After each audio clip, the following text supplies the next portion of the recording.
이번에는 어떤 일이 있었습니까?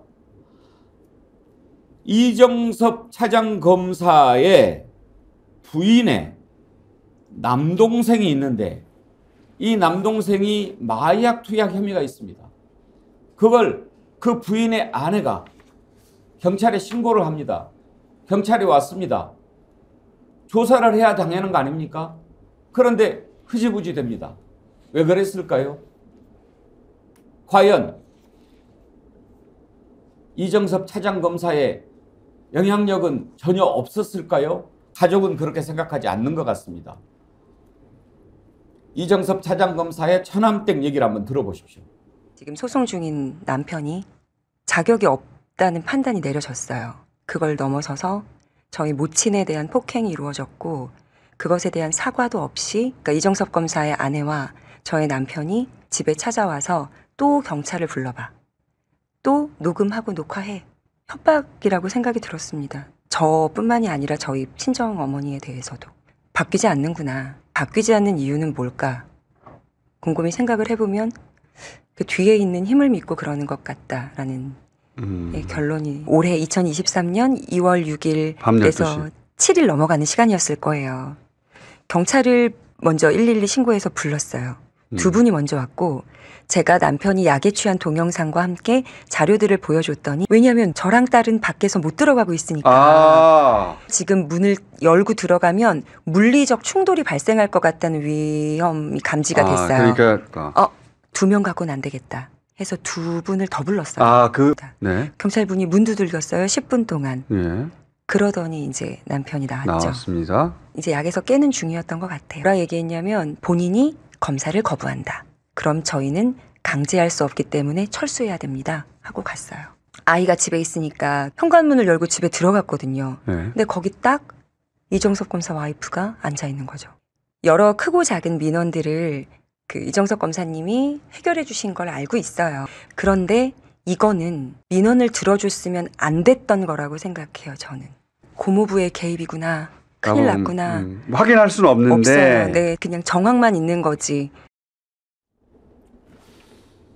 얼마나 저 부인은 막막했을까요? 남편이 마약을 하고 있는데 이걸 빨리 조치를 해야 되는데 그걸 경찰에 신고를 했는데 경찰이 제대로 수사도 못하는 상황.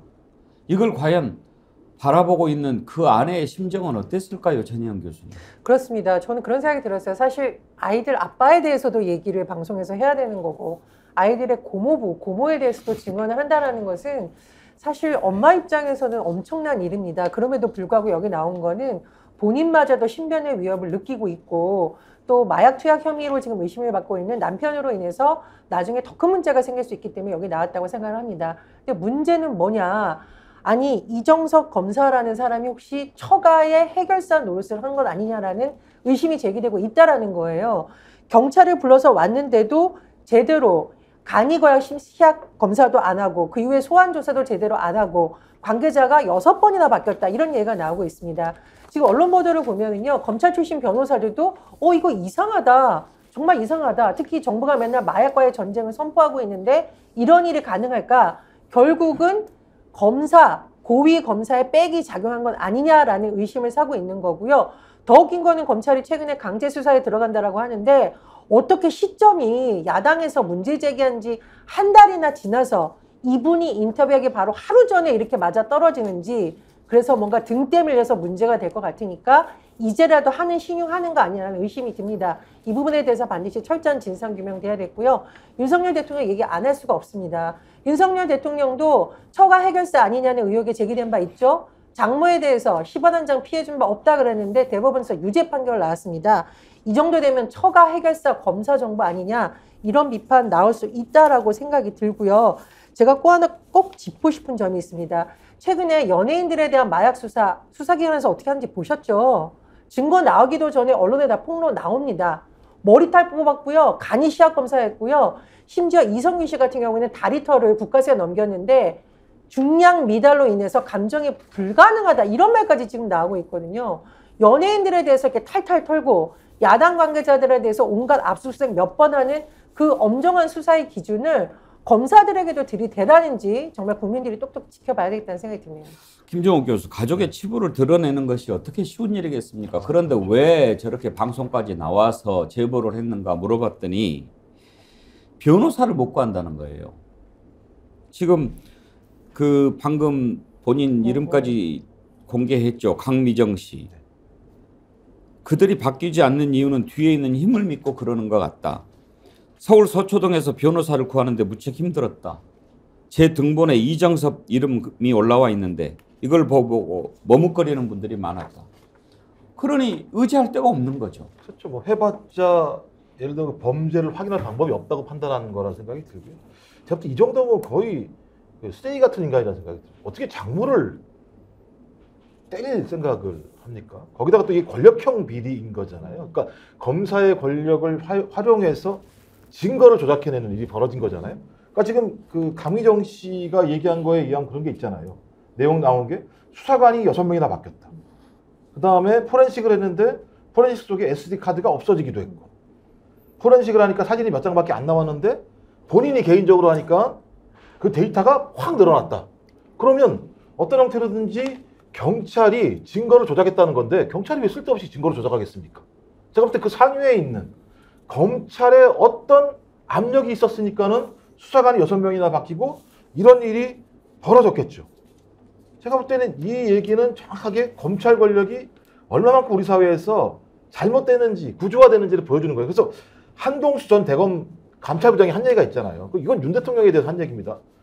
윤 대통령이 보수 언론 권력을 배경으로 해서 야심 있고 똑똑한 부하 검사들과 함께 검찰권을 사유화해서 자신의 대권을 획득하고 검찰의 이익과 권한을 영속하고자 하는 거다라고 얘기했는데 똑같이 거기 아래에서 배운 사람들이 사적으로 다 이제 활용하고 있는 거예요. 그러니까 다른 건 모르겠습니다. 예를 들면 자기들이 쿠데타처럼 자기가 모시는 특수부 부장 출신 검찰총장을 대통령으로 만들기 위해서 이런 짓거리를 했다라고 얘기하면 아유 권력욕이라고도 이해하겠어요. 근데 이건 제보다 자기 예를 들면 처남 살리기 위해서 경찰한테 이런 짓거리를 했다는 거잖아요. 아 근데 이런 사람을 갖다가 지금 검찰은 옹호하고 있잖아요. 한동훈은 제가 볼 때는 이걸 옹호한다는 느낌이 들 때가 되게 많이 있어요. 저는 검찰 권력이 얼마나 썩어 빠졌는지가 소위 이정섭 검사를 통해서 확인되는 것이고 그런 자가 야당 당대표를 수사하는 상황들을 방치하고 있는 것. 이거 몰랐겠습니까? 검찰 내부에서 사전에? 제가 볼 때는 이번 참에 검찰에 대해서 모든 문제를 발본색원하지 않는다면 피해는 누가 보겠습니까? 힘이 없는 국민들이 볼 수밖에 없겠죠. 지금 이 사회가 많이 개혁이 되고요.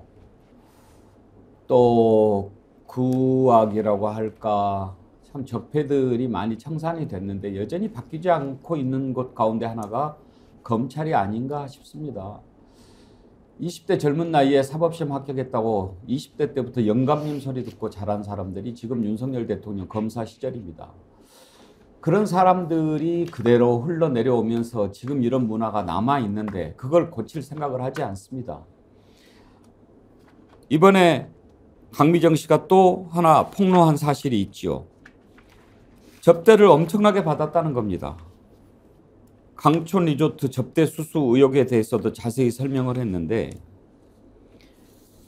뭐 스키장에 갔는데 아무도 쓰지 않는 스키장이니까 들어가서 눈 좀 보자. 그리고 이정섭 검사 아내가 재벌 부회장 이름 대고 들어갔고 숙박이나 식사 결제 한 거 본 적도 없고 리조트가 남해에도 있고 여러 곳에 있는 것으로 알고 있다. 그때마다 갔었다.